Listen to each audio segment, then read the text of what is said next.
Bem, estamos ao vivo para mais esse encontro fraterno das terças-feiras, a nossa leitura semanal do Evangelho segundo o Espiritismo. Seja bem-vindo você que está nos acompanhando nesse momento. Para aqueles que assistirão a esse vídeo posteriormente, seja no Facebook ou na plataforma do YouTube, onde temos o nosso canal do Centro Espírita José Herculano Pires. Deixa o seu comentário, deixa o seu curtir, o seu gostei e compartilhe os nossos vídeos para que essa mensagem do Evangelho à luz da doutrina espírita possa chegar a outras pessoas que se interessam, a outros espíritas, para que possamos todos nos fortalecer nos ensinamentos de Jesus Cristo. Bem, vocês devem estar se perguntando, mas de novo, Fábio? Sim, hoje a leitura seria realizada pelo nosso amigo e irmão Ricardo Mazeto. Infelizmente ele entrou em contato comigo, ele teve um problema no trabalho, ficou impossibilitado de fazer leitura hoje, e para que nós não deixássemos de ter esse nosso encontro virtual, me coloquei à disposição aqui para fazer essa leitura, talvez uma forma um pouco mais simples, né?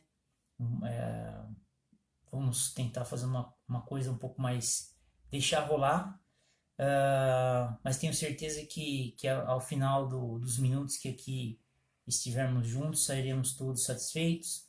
Então, boa noite a todos aqueles que estão entrando, ao meu irmão Cláudio, a Meiroca, ao meu sogro Edson, enfim. Aguardar mais um minutinho para que nós possamos fazer a nossa oração inicial, então começar aí com a leitura do Evangelho. Só mais um minuto então, pessoal.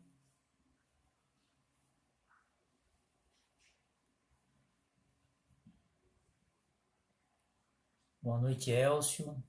Algumas pessoas aí eu vejo a foto aí lá em cima no canto superior aí da minha tela, da minha pequena tela. Alguns eu reconheço, outros não.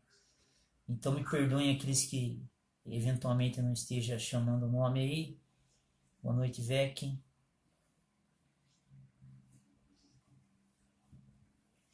Nádia, boa noite.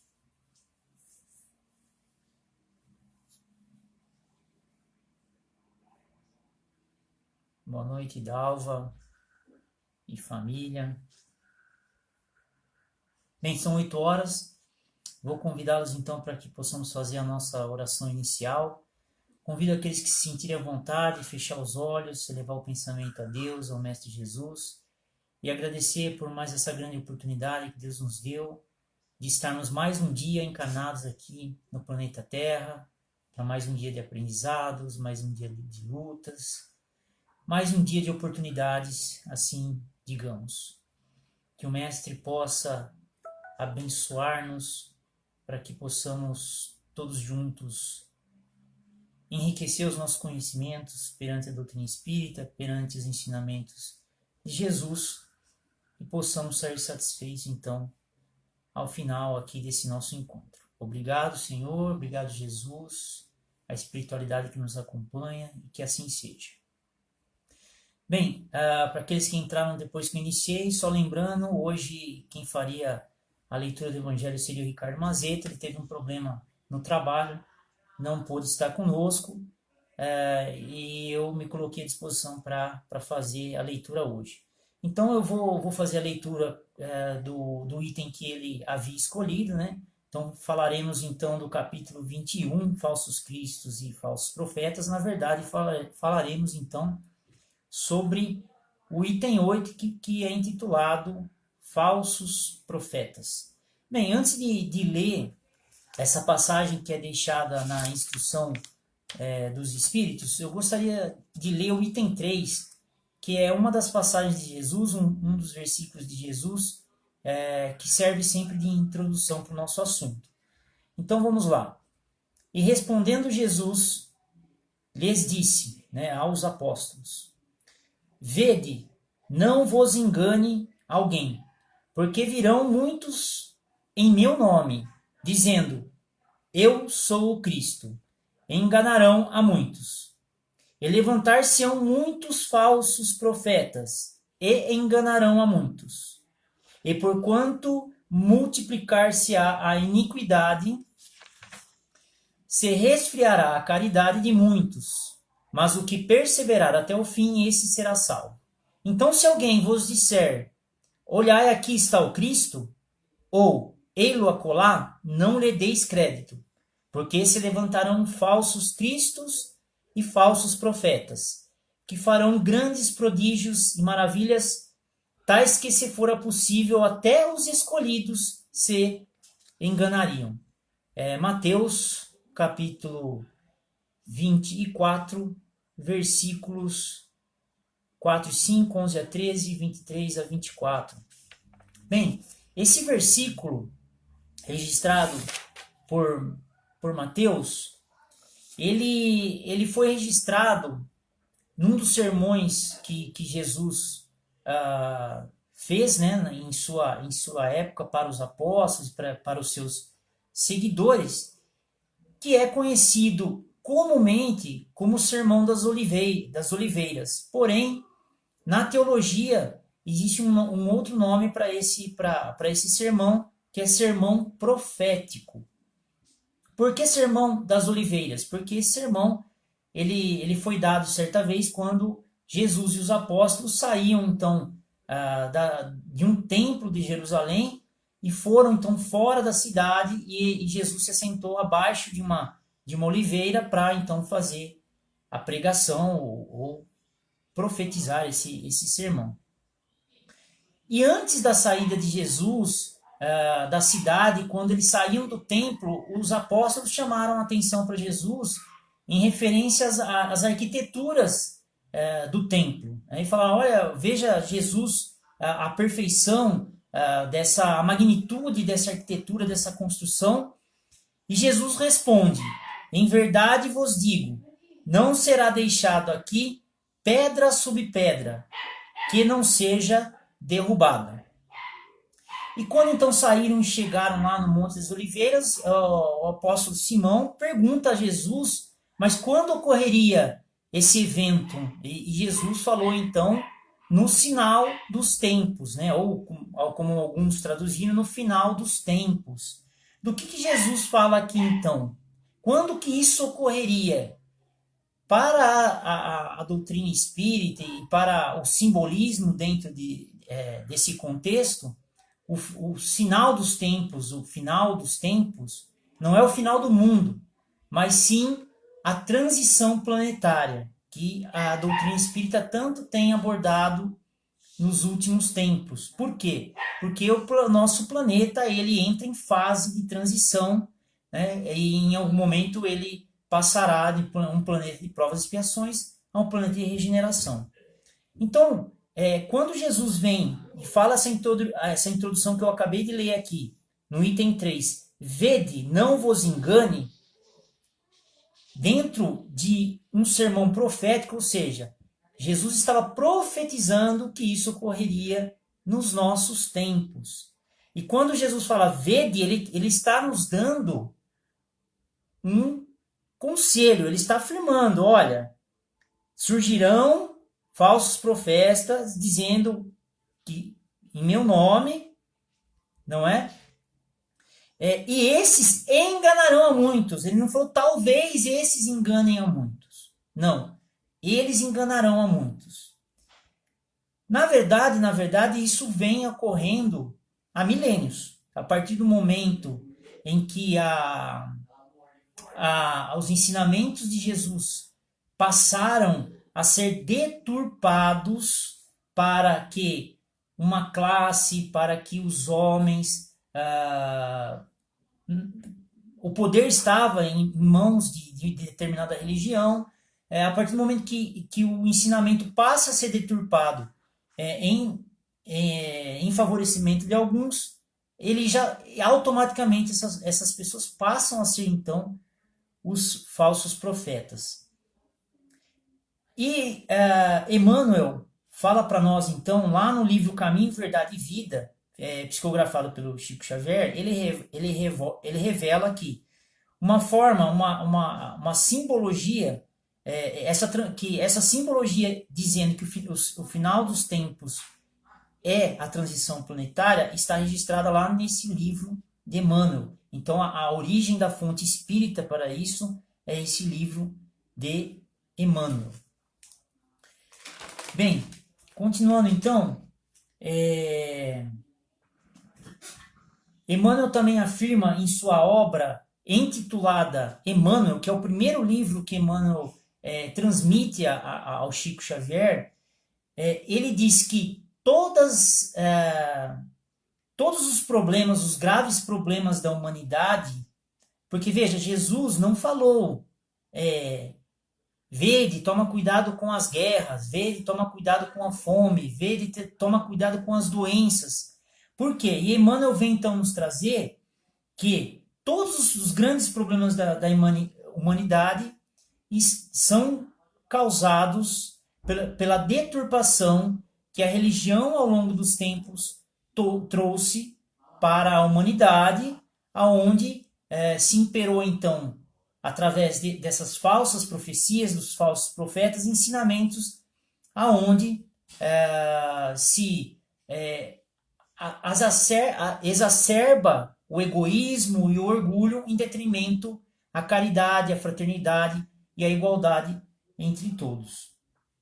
Tá? Isso foi uma introdução que eu queria fazer para vocês antes de ler, então, esse trecho que era o tema que o Ricardo Mazeto queria trazer para nós. Tá?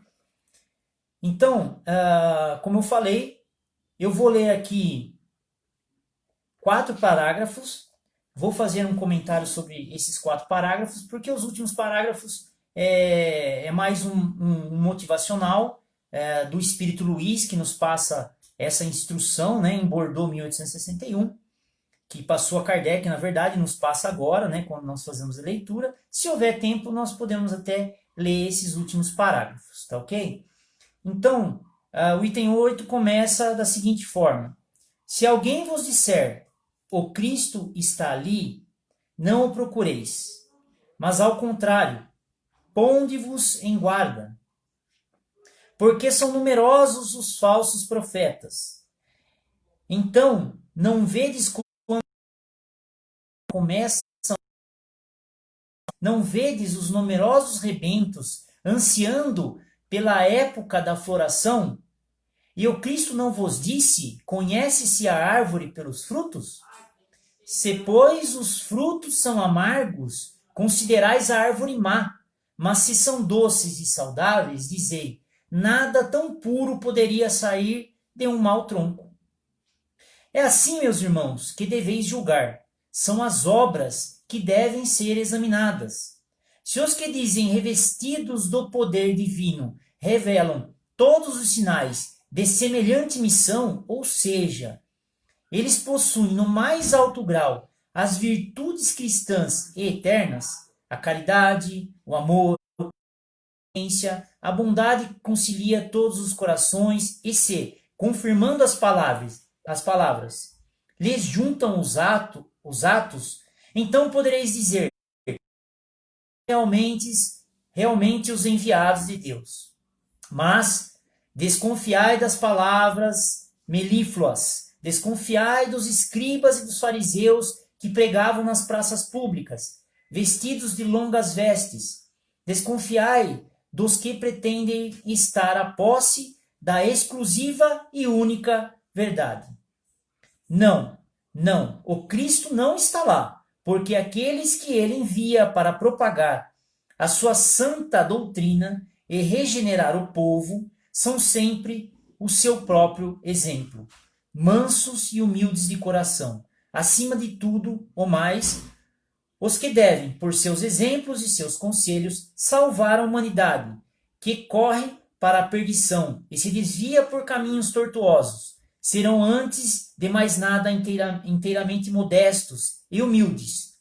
Todo aquele que revela um átomo de orgulho, fugi dele como de uma lepra contagiosa, que corrompe tudo o que toca. Lembrai-vos de cada criatura traz na fronte, mas sobretudo nos atos, a marca de sua grandeza ou de sua decadência. Bem, esses são os parágrafos que eu gostaria de ler e fazer alguns comentários. Como eu disse, se houver tempo, nós lemos os demais para finalizar. Caso contrário, eu acho que ele será suficiente para os comentários. Bom, quando a gente fala de profeta, isso sempre nos leva ao Velho Testamento, né? Existem diversos profetas mencionados no Velho Testamento.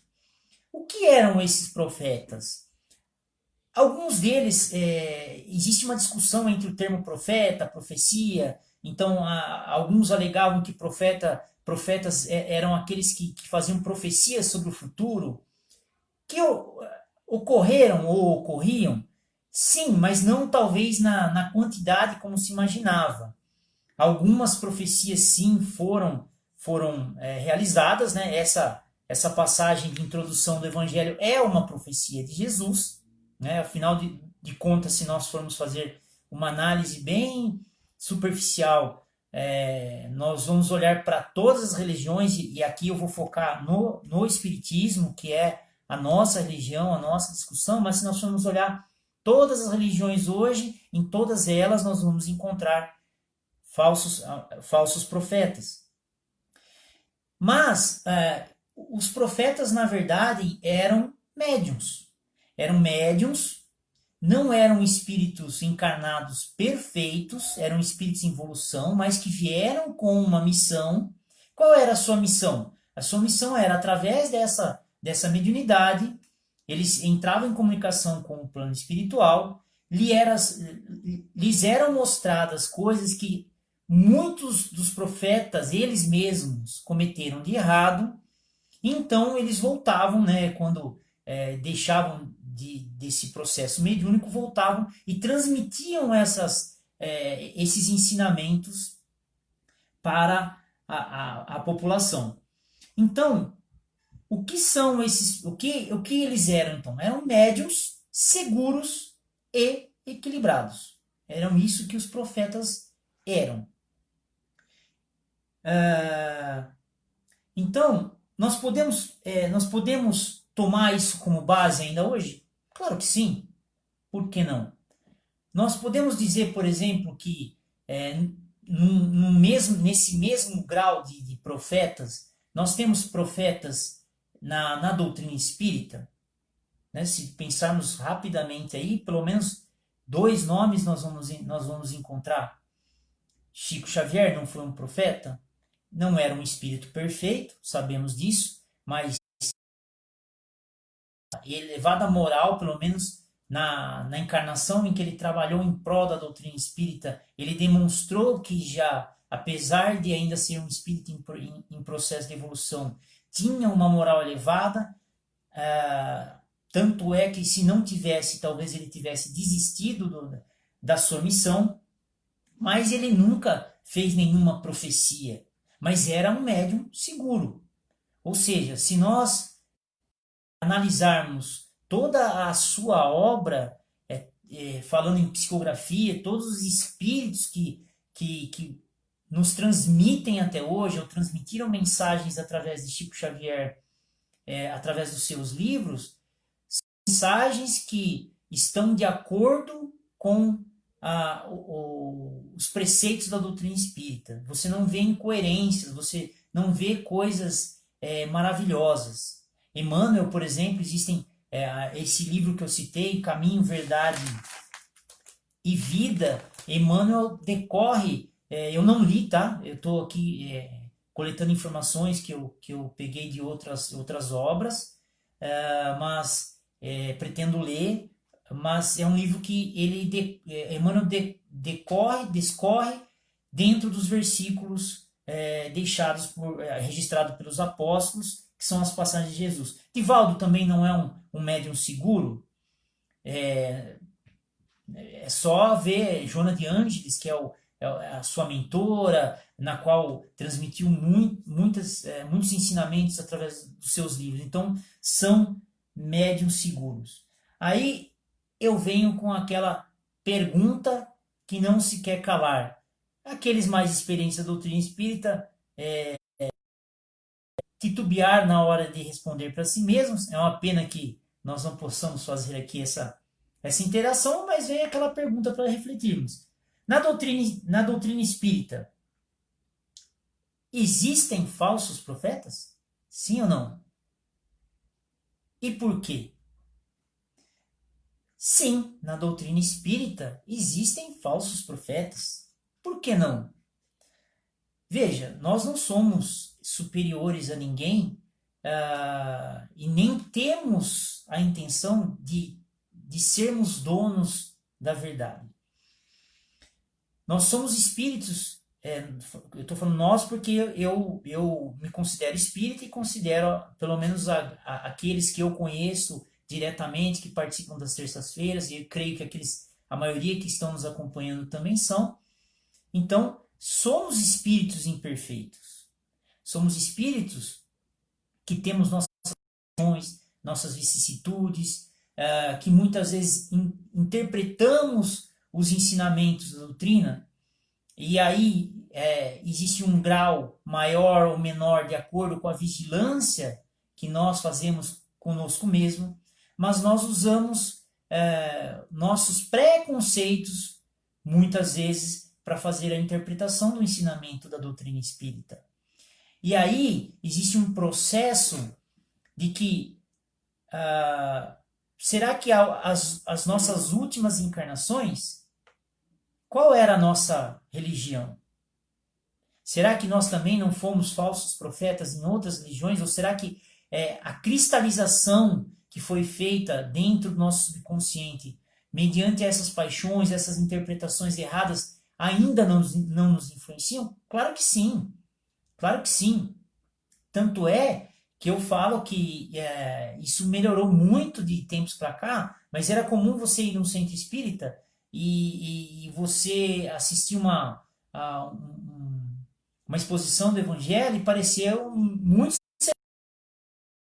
um sermão de uma igreja católica, por exemplo. Não estou falando que isso é ruim, que isso é errado. Não, veja, como eu falei, nós não temos a intenção de ser os donos da verdade, até porque a verdade está em todas as religiões. O Evangelho é o mesmo, os versículos são o mesmo. Né? A questão está na interpretação. Então, sim, nós podemos sim ser falsos profetas, infelizmente. Nós podemos dizer, por exemplo, que falsos profetas, já que os profetas do Testamento, ou Chico Xavier, vamos dizer, os profetas modernos, o Divaldo, são médiuns seguros, nós podemos muitas vezes falar que os falsos profetas podem ser médiuns caídos, médiuns perturbados, médiuns desequilibrados. Veja, médium não é um ser especial. Ser médium não significa ser mais evoluído, muito pelo contrário. O livro, a Kardec, não me recordo agora se é no Livro dos Espíritos ou no Livro dos Médiuns, me desculpe, mas está na obra básica. Ele vai nos dizer que a grande maioria dos médiuns são espíritos devedores, são espíritos que vieram, inclusive, muitas vezes com essa ferramenta como meio de se reparar, ou até como um meio de caridade, de exercer a caridade, ou seja, se disponibilizar o seu tempo, aquele que você não conhece, a doutrina, ao espírito necessitado. Então, a grande maioria dos médiuns são espíritos necessitados, ou seja, são espíritos que podem sim falhar. E aí e aí nós precisamos tomar cuidado, nós como espíritas, que temos o costume muitas vezes de devorar livros, devorar romances, e às vezes, inclusive, sem muito critério, sem muito... veja bem, o que eu quero chegar? Quero chegar que nós temos que buscar sempre fontes confiáveis. Então, quais são as nossas fontes confiáveis? Chico Xavier, Divaldo, Gente, me deu um branco agora, mas se nós formos avaliar, nós vamos ver médiums, psicógrafos, que, né, já têm uma reputação, já conhecemos as suas obras, e vão existir médiums que muitos deles talvez até neguem, mas muitos deles recebem recursos financeiros para escrever. Veja, e isso é totalmente contra, né? Dar de graça o que de graça recebeste. Esse é o fundamento da mediunidade. Ah, mas por que eu tenho que pagar por um livro espírita? Porque existe uma editora por trás, tem pessoas trabalhando, tem pessoas que precisam receber salários, tem que pagar energia, tem que pagar maquinário. Então, por isso que o livro tem um custo. Mas o médium em si, ele não deveria querer receber. E muitos médiuns, inclusive, eles usam do chamado animismo. O que é o animismo? São ideias do próprio médium que ele transmite como se fosse uma psicografia para estabelecer alguma ideia, ou nesses casos, por exemplo, para poder escrever bastante. Então, por exemplo, nós sabemos que existem romances escritos por Chico Xavier e romances de outros. E aí, quando você lê muitas vezes essas obras, você vê diferenças discrepantes. Vemos médiuns trazendo mensagens que não têm embasamento nas obras básicas. Veja, eu cheguei a ouvir nessa rápida pesquisa que eu fiz, que existem irmãos que trouxeram um preceito para a doutrina dizendo que existe reencarnação e gestação no plano espiritual para formar perispírito. Até a própria pessoa que falou, ela falou que absurdo. Gente, reencarnação, já está falando, gestação é da carne. Aonde que estão nas obras, aonde está escrito na obra de Kardec esse absurdo? Então, veja, as pessoas às vezes criam muitas coisas e isso é divulgado como espiritismo, tá? Então, outras coisas, mensagens, muitas vezes mensagens recebidas em nome de grandes personagens da espiritualidade. Olha, gente, o que mais rola, por exemplo, no Facebook, por exemplo, em posts, são mensagens de Chico Xavier. Mas quando você lê a mensagem, você já sabe quando é Chico Xavier e quando não é Chico Xavier.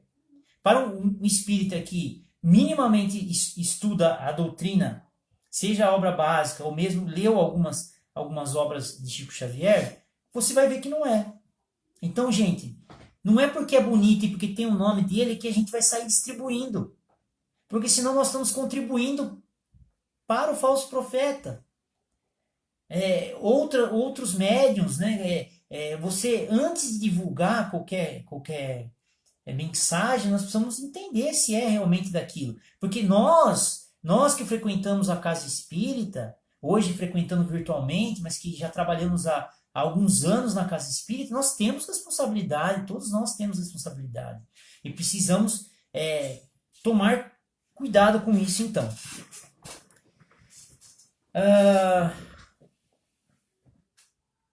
E aí eu chamo uma atenção aqui, mais uma vez, para quando ele fala assim, olha, quando ele naquela introdução que eu li, ele fala assim, porque se levantarão falsos cristos e falsos profetas, que farão grandes prodígios e maravilhas, tal que se fora possível até os escolhidos se enganariam. Veja, primeiro, como eu falei antes, Jesus fez uma afirmação, não era uma talvez. Então veja, o que ele quis dizer aqui? Olha, haverão falsos profetas, esse levantarão aqui, na simbologia judaica, pode ter dois significados, que é o desencarne e o reencarne. Tá? Então, ou seja, vão reencarnar falsos profetas, ou seja, vão reencarnar espíritos que tinham determinadas crenças em outras vidas, né, desencarnaram, carregando dentro de si experiências aonde propagaram o falso ensinamento do Cristo, o falso ensinamento das religiões. E esse espírito, muitas vezes, ele não consegue se livrar desses conceitos no período de erraticidade entre uma encarnação e outra. E isso volta com ele, e ele volta, ou seja, ele reencarna e se torna um falso profeta novamente. E se for possível, até os escolhidos se enganariam. O que são os escolhidos aqui? Somos nós espíritos? Talvez algum de nós, aquele que se propõe a trabalhar dentro do cristianismo, porque nós somos cristãos, o espírita é cristão, ou qualquer outro cristão que se coloca à disposição do Cristo, exercendo a caridade, a benevolência, a fraternidade, que nós possamos chamar, esse é um escolhido, ele está no caminho certo, ele está fazendo as coisas de acordo com a lei, até esses serão enganados, e até hoje estamos sendo enganados. A melhor forma de nós espíritas propagarmos a doutrina é através das nossas ações, porque as palavras podem até mostrar o ensinamento, mas o exemplo ele carrega multidões consigo.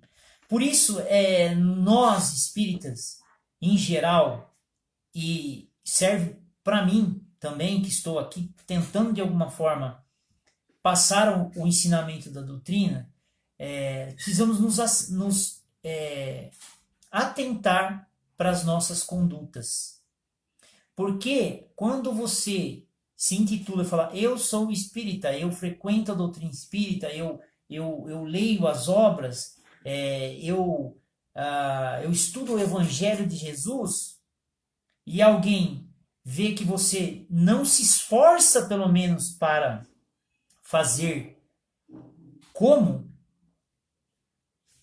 nós podemos nos tornar falsos profetas. Haroldo Dutra, em um videozinho de 3 minutos e pouco, chama a nossa atenção para esse ponto, porque ele diz o seguinte: há coisas que os espíritas fazem dentro e fora da casa espírita para outros que ele não faria nem para ele mesmo. Ou seja, há coisas que nós fazemos muitas vezes fora da casa espírita, e às vezes até talvez nos gabamos, que nós não faríamos para nós. Olha só.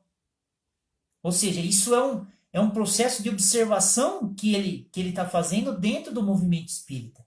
Então é de suma importância que nós vigiemos as nossas ações, que nós busquemos a nossa reforma moral da melhor maneira possível, que quando nós cometamos algum erro, nós não tenhamos vergonha de pedir perdão, de nos desculpar, de vir a público e falar assim, eu errei com você, eu errei com vocês.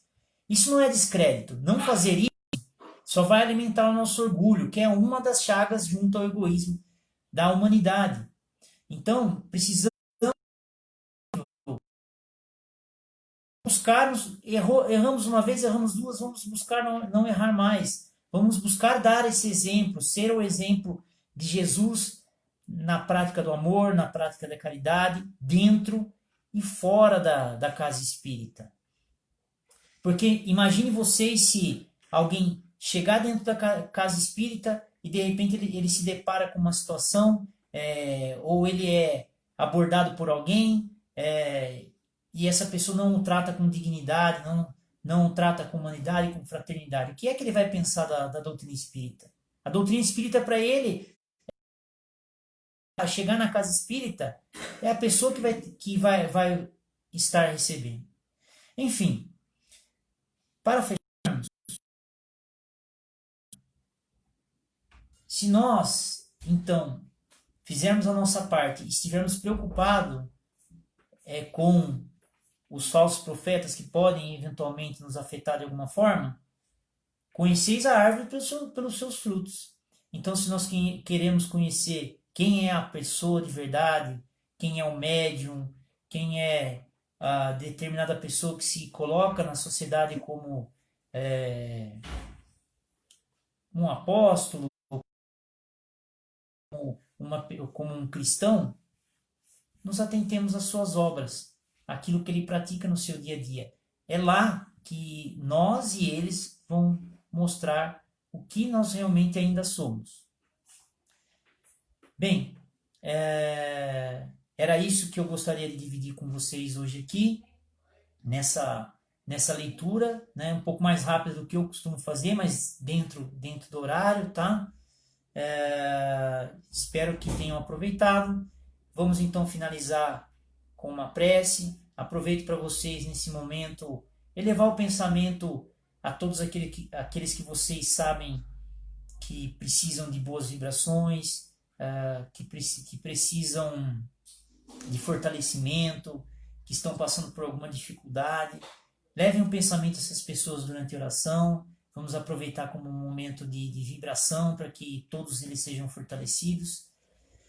Enfim, mais uma vez, Senhor, agradecemos pela oportunidade de mais uma leitura do Evangelho, de mais uma vez sermos alimentados por um ensinamento deixado por um espírito amigo, à luz dos ensinamentos. Agradecemos por toda a luz e todas as boas energias que nos foi concedida durante a hora que aqui estivemos juntos. Que todos que estiveram presentes possam receber, Senhor, a tua luz, as tuas bênçãos, o teu fortalecimento. A todos aqueles que têm o seu nome, a sua pessoa pensado pelos participantes, levai até eles o consolo, levai até eles a energia, o fortalecimento, para que cada um possa vencer a sua batalha de forma digna, de forma resignada, e porque temos confiança e fé em Ti, Senhor, que a cada um de nós é dado aquilo que podemos suportar. Mais uma vez, obrigado e que assim seja. Bem, meus amigos, muito obrigado mais uma vez pela participação de todos. Aqueles que vão assistir depois desse vídeo, seja pelo Facebook, seja pelo YouTube, pelo nosso canal, por favor, deixe lá seu comentário, deixe o seu gostei, seu curtiu, compartilhe essa leitura para que outros espíritas, outras pessoas que se interessam pelo assunto possam receber essa mensagem, enfim, para que todos possamos ser enriquecidos. Boa semana a todos, que a paz de Jesus os abençoe. Obrigado.